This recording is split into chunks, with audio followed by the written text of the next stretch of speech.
트럼프 미국 대통령, 이번에는 터키를 향해서 관세 폭탄을 던졌습니다.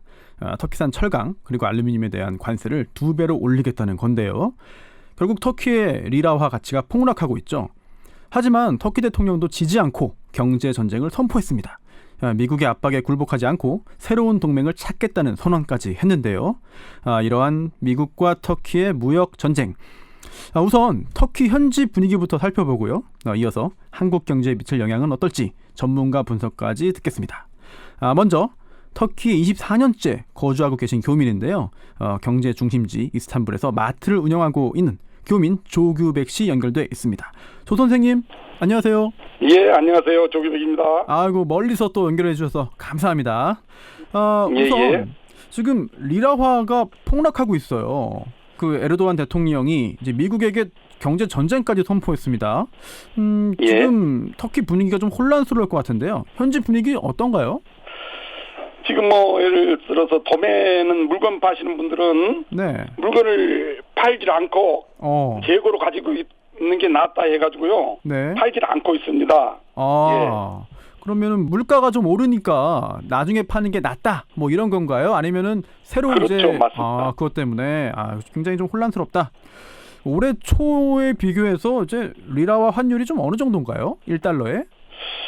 작년에 3.7리라 했던 게 지금 7리라 했으니 거의 배로 뛰었습니다. 그렇다면 1년 전 대비해서요. 네네. 그래서 배로 뛰었고, 우리 교민 중에 한 명도 10일 전에 터키 돈으로 집을 하나 샀는데 그 당시 33만 불 주고 샀는데 지금 현재 그 33만 불짜리 21만 불로 떨어졌습니다. 아이고. 달러 가치로 했을 때요.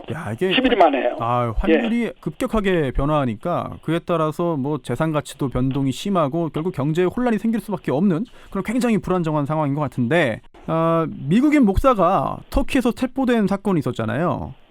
그리고 그러자 트럼프 대통령이 난데없이 관세 인상 조치를 들고 나왔고, 뭐 미국이나 트럼프 대통령의 이런 대응에 대해서 터키 현지인들이 어떻게 생각하는지 좀 궁금한데요. 이제 대다수 국민들은 왜 미국에서 이 터키 주권을 마음대로 그 죄가 있는 구금을 했는데 왜 풀어주라 마라 했는 식으로 상당히 거부감이 많이 있습니다. 물론 이제 터키의 그 주권을 침해당하지 말자, 이런 의지는 뭐 잘 이해됩니다. 그런데 결국 지금 당장 이제 리라화가 폭락하면 터키 경제의 위기 상황에 처하는 거잖아요. 그렇죠. 그런데 여기에 대해서 에르도안 대통령이 이제 과거 우리나라도 생각나요? 우리나라 IMF 때처럼 금모으기 운동을 독려한다. 그거 정말인가요? 뭐 터키는 이제 전통적으로 침대 밑에다가 현찰을 외화를 많이 보관을 합니다. 그런 문화가 있어요? 그런 문화에 있어가지고 이제 우리 에르도안 대통령이 이제 호소를 했습니다. 국민들한테 침대에 있는 그 외화하고 금 이런 걸 좀 내자, 우리 한국 금모기식으로. 근데 그게 이제 이런 위기가 좀 있을 때마다 그런 식으로 호소하니까 이게 처음이 아니에요? 여러 번 위기 때마다 이런 호소를 좀 했습니다. 근데 전혀 안 합니다. 주위에 있는 터키인들 보면은 전혀 그 반응이 없어서 단합이 그런 면에서 뭐 금모으기 이런 게 안 되는 것 같습니다. 그렇군요. 결국 그 터키 국민들이 뭐 트럼프 대통령이나 또는 미국에 대해서는 좀 부정적인 반응, 적대적인 반응을 보이고 있지만 또 자국 대통령의 그런 또 간절한 호소에는 또 적극적으로 부응하지는 않는 그런 상황이네요. 그렇죠. 그래서 그게 상당히 문제가 되는 것 같습니다. 그래서 경제가 쉽게 이렇게 뭐 풀리거나 이런 게 당분간 좀 오래 갈 것 같지 않나 이렇게 생각합니다. 그런데 사실 그 미국이 이렇게까지 강경하게 아주 전격적으로 강한 조치를 취할 줄 터키 국민들 또는 터키 뭐 정치인도 사실 몰랐을 것 같아요. 맞습니다. 전혀 그 예상을 못했습니다. 저희들도 아마 대통령 선거가 6월 24일 날 있어가지고요. 현 대통령이 이제 당선이 됐거든요. 그래서 이제 경제도 좋아지고 환율도 좋아질 거라고 굉장히 기대를 하고 있었는데 지금 이런 혼란이 오게 된 겁니다. 지금. 이거 좀 엉뚱한 일일 수 있는데 이게 지금 한국에서는요, 터키 대란이 좀 일어나고 있어요. 터키의 그 리라와 환율이 떨어지니까 터키에 가면 물건을 싸게 살 수 있다. 아니면 터키에서 물건을 직구하려는 그런 사람들이 많거든요. 이제 특정한 그런 그 해외 명품 백이 이 배송 대행지를 통해서 또 직구를 하려는 그런 수요도 지금 굉장히 많은데, 이게 터키 현지에서는 지금 한국의 이런 상황까지는 모르고 계셨죠? 저는 어제 이제 우리 가족들하고 백화점에 이제 구경을 갔었는데 저는 깜짝 놀랐습니다. 그 명품가를 가니까 줄들을 서 있습니다. 사람들이. 터키 사람들이요? 외국 사람들이. 그중에서 외국 한국 사람들이. 사람들도 꽤 줄 서 있었습니다. 제가 보니까요. 한국 사람도. 한국 분들도. 네네. 그래서 지금 말씀하신 건 그게 그대로 현실대로 지금 되고 있는 것 같습니다. 그래서 명품 가게 앞에 줄 서가지고 평상시에는 그런 적이 없었는데요. 그중에서 한국 분들도 꽤 끼어 있었고요. 네네. 그러니까 그분들이 아마 대대지지 않나 싶습니다. 그 현지에서도 이런 그 신조어들을 정확히 많이 알고 계시네요. 예. 알겠습니다. 여기까지 현지 분위기 어떤지 들어봤고요. 오늘 말씀 고맙습니다. 예, 감사합니다. 네, 지금까지 터키 이스탄불에서 24년째 거주하고 계신 교민 조규백 씨였는데요. 생생한 현지 분위기 들을 수 있는 기회였습니다. 이런 터키 리라와 폭락, 이게 터키의 경제 위기만으로 그치는 게 아니라 다른 신흥국 또는 유럽 전체의 경제 위기로 이어지지 않을까 걱정하는 예측까지 나오고 있습니다. 물론 한국 경제에 미치는 영향도 걱정되고요. 네, 이 문제에 대한 전문가 분석 이어서 들어보겠습니다. 한국외대 터키 아제르바이잔 학과 오종진 교수인데요. 교수님 안녕하세요. 네, 안녕하십니까. 네. 아침 시간부터 감사합니다. 제가 이게 네. 터키하고 아제르바이잔이 언어가 같은가요? 네. 이 터키가 어떻게 보면 그 투르크 국가들의 종주국이라고 할 수 있고요. 언어적으로 보면 사실 이제 그 돌골 흉노족의 다 후손들이기 때문에 아제르바이잔 또 투르크메니스탄, 우즈베키스탄, 카자흐스탄 다 같은 그 터키계 언어이고요. 아제르바이잔 같은 경우는 특히 가까워서 한 85% 정도가 가깝습니다. 이게 학과 이름이 터키 아제르바이잔 학과에서 제가 좀 여쭤봤고요. 네네. 이게 리라와 가치가 이제 급락을 넘어서 폭락했잖아요. 그렇죠. 원인이 궁금한데 이게 체포된 미국인 목사 석방 관련해서 미국 정부가 관세 올려서 생긴 일이다 이런 분석이 있는가 하면 그게 아니라 원래부터 터키 경제 어려웠다. 이게 환율도 계속 연초부터 떨어지던 중이었다. 이런 반박도 있는데요. 어떤 말이 맞는 건가요? 사실 이번에 트럼프 대통령이 한 그 앤드류 브런슨 목사의 한 사건은 진짜 여러 가지 그동안 그 서구와 터키 간의 특히 미국 간의 어떤 보여진 어떤 갈등의 하나의 상징이자 모멘텀이라고 볼 수 있고요.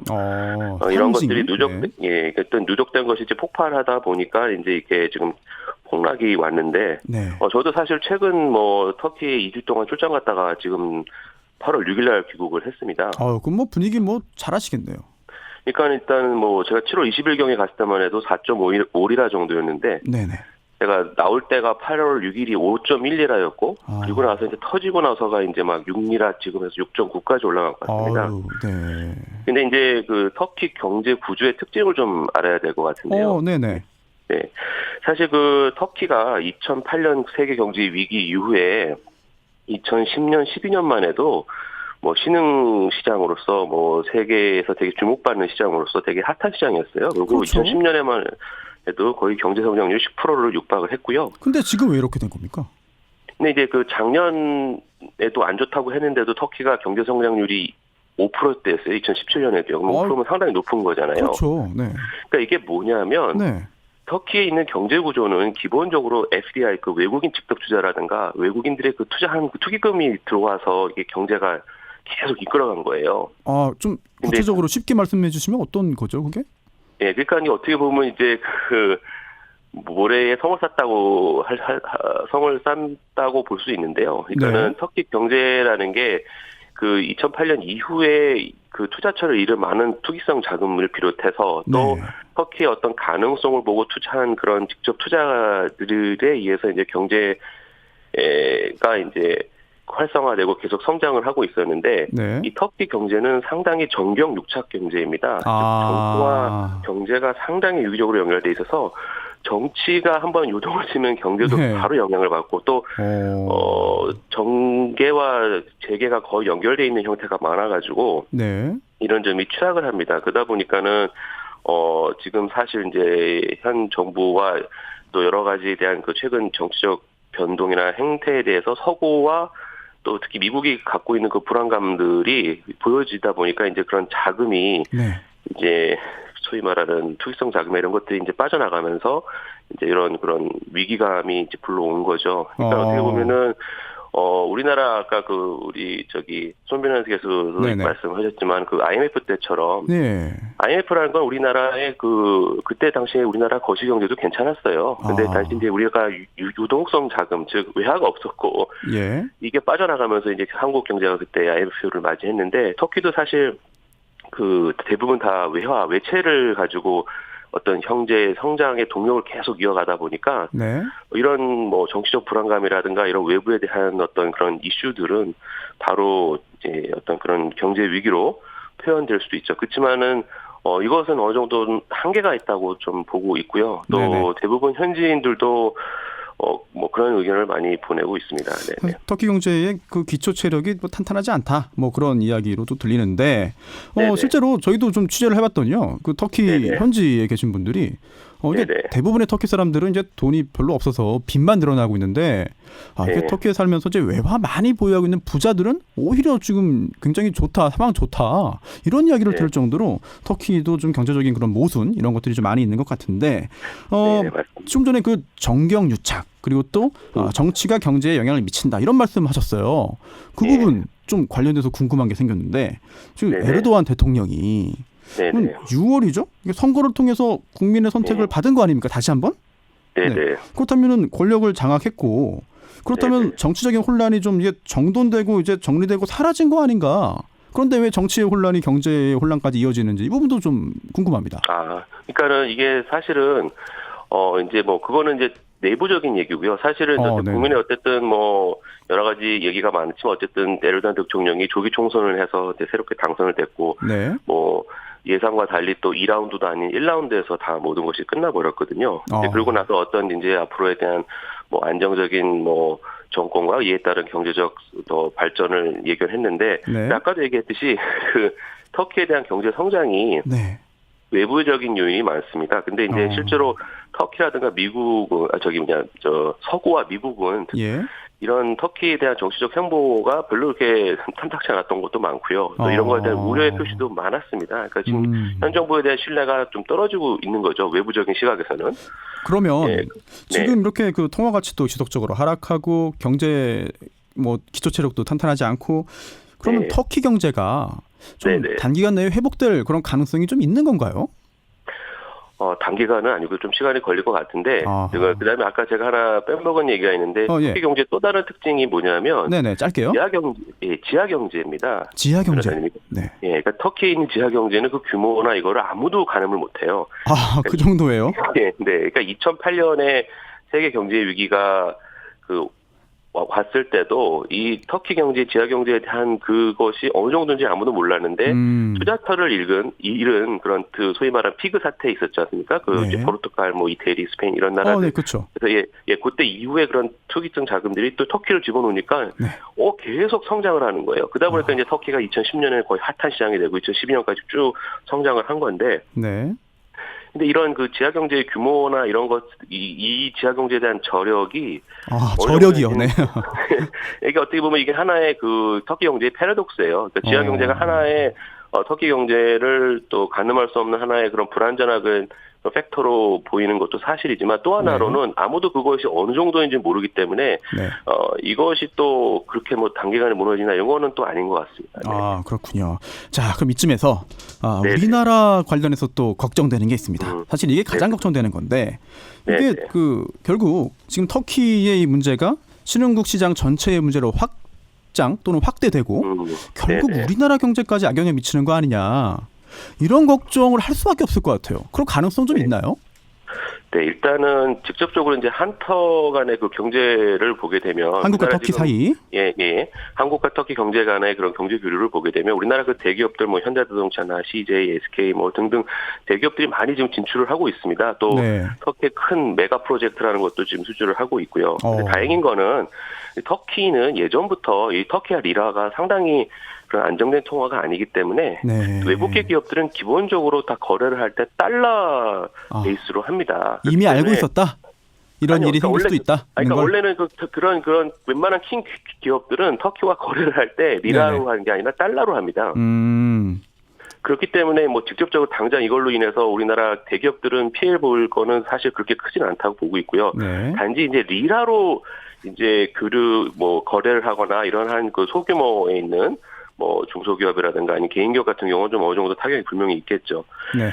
그런데 이제 그건 이제 우리 한국과의 관계인데, 근데 전체적으로 보게 되면 네. 터키 경제는 사실 우리나라보다는 이제 어떤 유럽과 또 인근 뭐 이집트라든가 이런 중동권에 있는 국가들에게는 또 되게 큰 영향력을 갖고 있습니다. 특히 이제 터키 경제가 흔들리게 되면 뭐 스페인, 이태리 뭐 이런 거 좀 기초 체력이 좀 떨어지는 그 유럽 국가들이 아마 영향을 많이 받을 거고요. 특히 유럽 국가들 중에 터키 투자한 기업들이 엄청 많습니다. 그렇겠죠. 그렇게 되면 이제 유럽도 흔들릴 수가 있는데요. 네. 만약에 유럽이 흔들리면 분명히 세계 경제가 흔들릴 겁니다. 뭐 그다음에 그렇죠. 이걸로 인한 네. 뭐 기초 체력이 약한 신흥 시장 예를 들면 뭐 중남미에 있는 아르헨티나나 이런 것들 이런 나라들은 더 위험을 할 수 있겠죠. 그렇지만 네네. 당장 직접적인 거는 네. 뭐 그렇게 크다고 볼 수는 있지는 않고요. 단지 네네. 이제 우리가 좀 주시 있게 좀 볼 필요는 있는데 실제로 이제 그 유럽이 터키를 어떻게 하냐가 되게 중요한 것 같습니다. 근데 이제 네. 서구 입장에서는 터키 경제를 일단은 그렇게 방치할 경우 결국은 자기네들도 큰 피해를 네. 보기 때문에요. 네. 예, 아마 그 터키의 어떤 그런 것들을 계속 지켜보면서 어느 정도 이제 개입을 하지 않을까. 실제로 유로화가 네네. 떨어지고 지금 달러화가 강세를 보이고 있기 때문에 알겠습니다. 예, 유럽들도 네. 어느 정도 움직이지 않을까. 네, 알겠습니다. 오늘 여기까지 듣겠고요. 교수님 고맙습니다. 네, 감사합니다. 수고하세요. 네, 지금까지 한국외대 터키 아제르바이잔 학과 오종진 교수였습니다. 그런데 조금 전에 청취자 한 분의 문자가 왔어요. 교민 인터뷰 했는데 리라와 폭락해서 명품백 사면 개 돼지 아니냐? 이런 말씀하셨다라고 분노의 문자 보내셨는데 이게 개 돼지가 아니고요. 배돼지. 이게 뭐냐면 제가 신조어라고 말씀드렸는데 배송 대행지입니다. 그래서 터키에서 직접 물건을 구입하는 터키 직구 관련된 그런 용어인데요.